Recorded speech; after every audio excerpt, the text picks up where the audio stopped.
Salut! Alors avant de commencer ce troisième épisode de Mythes et Mystères, j'aimerais faire une petite intro très rapide sur le début de la chaîne.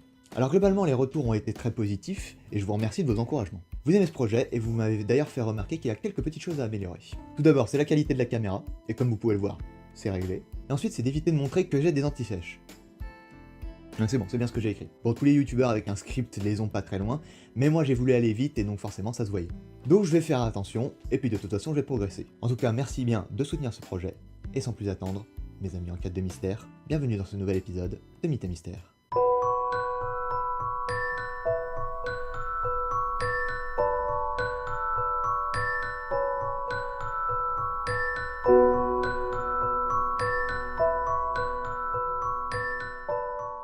Et aujourd'hui, on va s'attaquer à une des plus grandes questions de l'histoire de l'humanité. Peut-on parler à Dieu?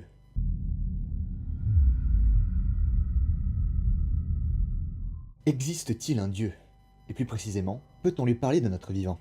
Alors attention, on ne va pas parler de croyance ou de religion, etc., même si on pourrait penser avec le sujet. Quand je parle de Dieu, ça peut être le Dieu chrétien, Allah, Bouddha, Chuck Norris, ce que vous voulez. Bref, une force supérieure. Alors bon, c'est vrai que si vous êtes athée, vous vous en foutez un peu, mais bon, essayez d'avoir l'esprit ouvert et vous allez voir que ça peut être très intéressant. Et avant de commencer, j'aimerais juste préciser une petite chose à propos de l'histoire que je vais vous raconter, c'est que, d'après mes recherches, ça aurait pu être une espèce de creepypasta.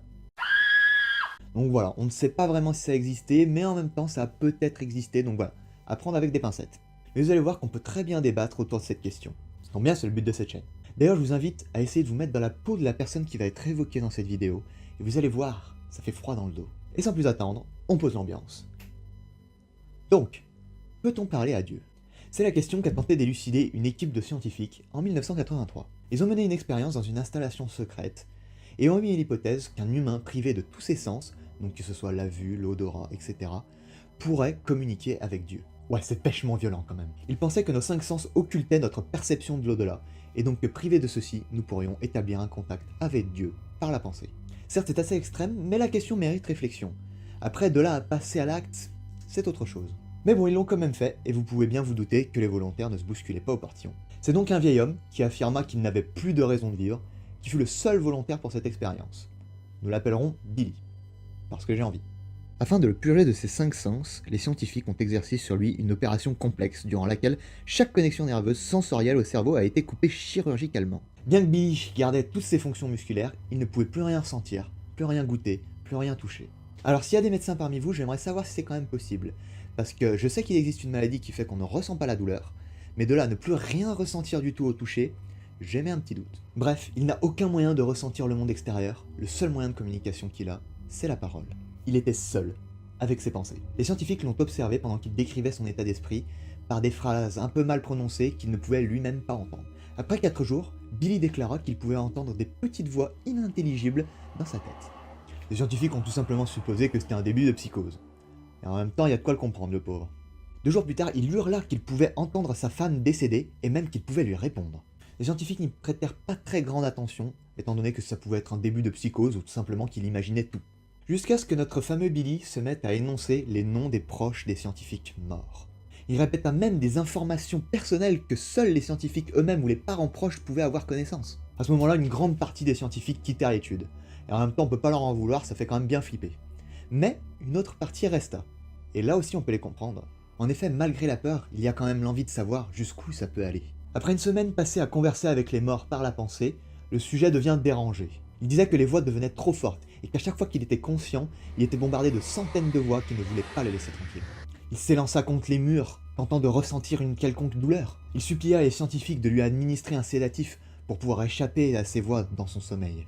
Cela fonctionna durant 3 jours, jusqu'à ce qu'il eût des terreurs nocturnes. Billy disait de façon répétitive qu'il pouvait entendre et même voir les morts dans ses rêves. Seulement 1 jour plus tard, Billy se griffait et hurlait en espérant ressentir quelque chose du monde physique. Il était hystérique et disait que les voix étaient maintenant assourdissantes et même hostiles, parlant de l'enfer et de la fin du monde. À un moment, il cria « pas de paradis, pas de pardon » pendant 5 heures d'affilée. Il suppliait les scientifiques d'être tués, mais ces derniers n'étaient pas de cet avis. En effet, ils étaient persuadés d'être proches d'établir un contact avec Dieu. Là aussi, on peut émettre quelques doutes sur l'authenticité de l'expérience. Après un jour, Billy ne pouvait plus prononcer de phrases cohérentes. Apparemment fou, il commençait à s'arracher des morceaux de chair de son bras. Bien évidemment, les scientifiques foncèrent dans la salle pour l'attacher et qu'il évite de se tuer. Après quelques heures attachées, Billy interromput sa lutte et ses cris.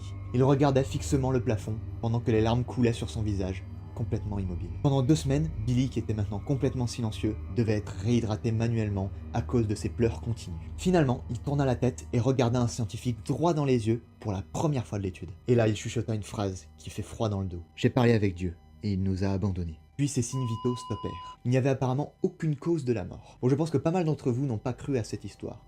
Et je peux comprendre. Il y a même moi des points que j'ai du mal à éclaircir. Mais imaginez, que se passerait-il si un humain était privé de ses 5 sens? Et encore pire, si tout cela est vrai, est-ce que Dieu nous a vraiment abandonnés? Et surtout, pourquoi? Tant de questions qui n'auront sans doute jamais de réponse. Ainsi, dites-moi ce que vous en avez pensé.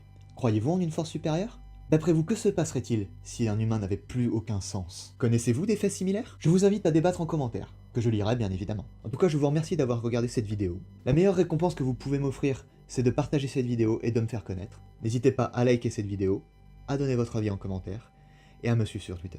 Et moi je vous dis à bientôt pour un nouveau mystère. Bye.